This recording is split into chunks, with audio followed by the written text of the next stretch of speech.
O Diário do Nordeste apresenta hoje o 9º episódio da 4ª edição do projeto Elas. Muitas vezes eu nem olhei para o retrovisor, nem olhei para frente. Muitas vezes eu só olhei para baixo. Só para baixo. Ter coragem para pedir ajuda. E eu não digo não só ajuda médica ou ajuda psicológica, mas ajuda da família, ajuda dos amigos. A violência, ela permeia vários setores. Existe um diálogo intersetorial, tanto em saúde pública como em violência, porque a gente precisa também atuar na violência para que essas mulheres não sejam vitimizadas e, a partir daí, elas não desenvolvam transtornos mentais diversos que são decorrentes dessas violências, sejam físicas, emocionais ou sexuais. A violência contra a mulher muitas vezes se manifesta em atitudes e comportamentos que podem surgir ainda na infância, perpetuando um ciclo prejudicial ao longo de toda a vida. Leis que protegem as mulheres contra a violência são indispensáveis, mas a mudança real depende de sua aplicação eficaz e do comprometimento de toda a sociedade. Além disso, o excesso de demandas e pressões diárias pode afetar gravemente a saúde mental e emocional das mulheres. Hoje, com 47 anos, eu tenho um maior entendimento, do que é a saúde mental, do cuidado que a gente deve ter com ela. Mas antes, lá atrás, por exemplo, quando a minha primeira menstruação veio e eu não sabia o que era aquilo. Então, para uma menina de 11, 12 anos ver, aquele sangue correndo na perna.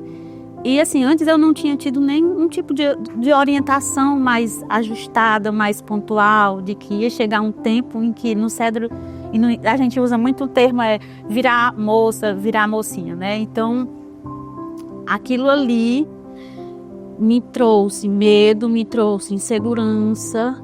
E eu vivi, na minha primeira menstruação, um período de reclusão comigo mesma. Eu deixei de ir para a escola, eu não falei para minha mãe, não falei, assim, para o meu ciclo familiar, e eu escondi, E aquilo ali, eu encarei como se fosse uma doença. Vocês imaginem uma menininha que está ali às vezes com 10 anos, hoje até mais novinha, com 9, a gente tinha uma idade um pouquinho maior. Ela começa a ter esse corpo transformado de criança. Toda a sua forma de funcionar, que era infantil, vai para o mundo do adolescente, para depois virar um adulto. Então, todas essas mudanças são significativas. Quando elas chegam aos 14, 15, 16, 17 anos, elas já estão sabendo como é que lava a louça, como é que lava a roupa, como é que cuida de uma criança, como é que alimenta uma criança, como é que faz almoço em casa, sem que elas tenham ido para uma faculdade para ser dona de casa. Elas não foram fazer um ensino superior sobre isso, mas elas foram treinadas, Não só nisso, dentro de casa, como também elas vão vendo os modelos das vós, das mães, E vão. Ao passo em que os homens não são. Isso foi um grão que foi colocado ali, E depois vieram muitos outros que me causaram muito mais dano, Muito piores, Até hoje. Mas tudo está relacionado, A questão da mulher, dessas relações que a gente tem, Eu tive relacionamentos abusivos em que eu passei por violências, Teve episódios da minha filha, do meu ex-esposo me bater com minha filha nos braços. A Vitória, eu acho que tinha uns 2, 3 meses. E do meu filho, um pouco, eu acho que o Vinícius tinha uns 7 anos. Na época, ter que correr para intervir. E outros episódios, Não tem como a mulher sofrer as violências que sofrem, sem adoecer. Não tem. As cobranças que sofrem sem adoecer, Então, estatisticamente, quando você vai ler manuais sobre saúde mental, você vai ver que a incidência de doenças como, por exemplo, depressão, é maior em mulheres. A gente quase não vê as pessoas perguntando por que é maior em mulheres. A resposta não é porque elas biologicamente nasceram com uma predisposição maior para terem transtornos mentais.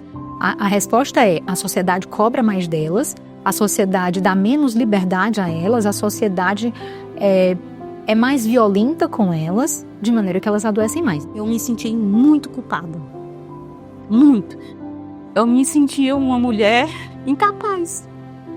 Incapaz. Mesmo eu trabalhando 3 turnos, mesmo fazendo de tudo para não faltar absolutamente nada para os meus filhos, eu sabia que faltava.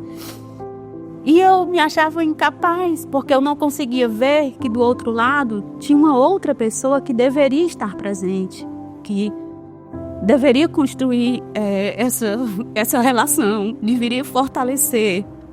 A mulher, diante de uma violência, dentro do primeiro mês, o transtorno de estresse pós-traumático pode aparecer, mas a gente normalmente não considera aqueles sintomas dentro desse intervalo, desse ato de um mês, como algo patológico. A gente entende o seguinte, a gente entende que é algo adaptativo, embora se estiverem sintomas muito intensos, como por exemplo, revivência traumática, que é a mulher ter pesadelos ou estar pensando o tempo todo naquelas questões traumáticas, nesse contexto, se está muito intenso, ainda dentro do primeiro mês, a gente chama de transtorno de estresse agudo. São alguns sintomas que se apresentam, não só a revivência, mas, por exemplo, a evitação. A questão é como é que uma mulher pode evitar um trauma se ela convive com o perpetrador do trauma, muitas vezes, que é o caso, né, da violência doméstica, dessa violência interpessoal doméstica, como a gente chama. Teve um tempo que eu lembro que eu trabalhava em Maracanaú, eu tinha que sair 6 horas da manhã e deixar meus filhos. Eu trabalhava 3 turnos lá, então eu saía da escola 10 da noite, eu chegava em casa e aí eu ligava pro meu filho e dizia assim, filha, eu tô chegando. Éramos nós 3, né? Aí tu fica atento para abrir o portão. Mãe, a mesa quebrou, eu fui botar um garrafão e a mesa traçalhou, então eu vou ter que sair correndo. Então essas coisas, elas atravessam a gente de tal forma que ficam para sempre. A violência, ela traz uma amplitude de sintomas psicopatológicos, de sintomas mentais adversos naquela mulher. Então a gente tem depressão relacionada com isso, a gente tem transtorno de ansiedade, né, que é uma família, então a gente tem um transtorno de ansiedade generalizada, a gente tem diversos diagnósticos que estão correlatos à violência. Esse diagnóstico não é um diagnóstico específico, mas quando a gente tem uma violência muito aguda ou mesmo crônica sendo perpetrada ao longo de semanas, meses, anos, a gente fica de olho, em particular, com o transtorno de estresse pós-traumático, pois a gente está falando de um trauma quase que equivalente a um trauma de guerra, né? Se a gente for pensar, é uma guerra civil interna doméstica que aquela mulher vivencia ali dia após dia.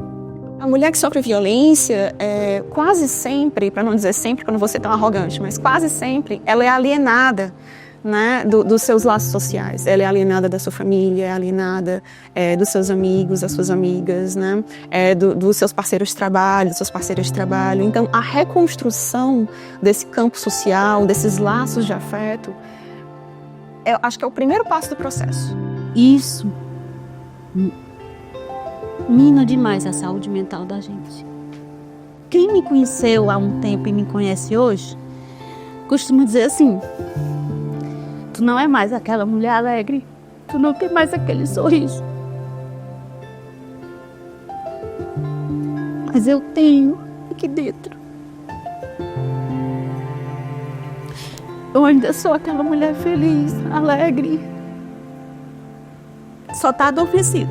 Quando a mulher ela se sente fortalecida nas suas relações, quando ela sente que tem amor em outros lugares, que tem proteção em outros lugares, quando ela se sente validada por outros olhares e outras vozes, ela se sente mais fortalecida para atravessar a situação de violência, né? Então, esse, sem dúvida, é um lugar fundamental. Eu achava que eu não ia sair, sabe? Porque as pessoas ainda exerciam um poder com as palavras muito grandes sobre mim, sabe? Quando uma pessoa olha para você e diz assim, eu quero ver você no fundo do poço. Lá no fundo. E você sozinho, como é que eu vou dar conta disso?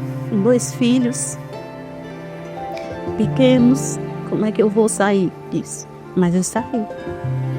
Hoje eu sou a Érica, professora, sou a Érica, técnica em assuntos educacionais do Instituto Federal, sou a Érica, professora da SEDUC, sou a Érica, escritora, sou uma mãe mais madura, mais apaixonada e que entende melhor esse processo da maternidade, do maternar. E isso eu consegui com ajuda. Nenhuma a menos. Realização Projeto Elas e Diário do Nordeste. Patrocínio Alesse. Na Casa do Povo, o cidadão vê o amanhã com mais confiança. Apoio Governo do Estado. Cuidar das pessoas, avançar o Ceará.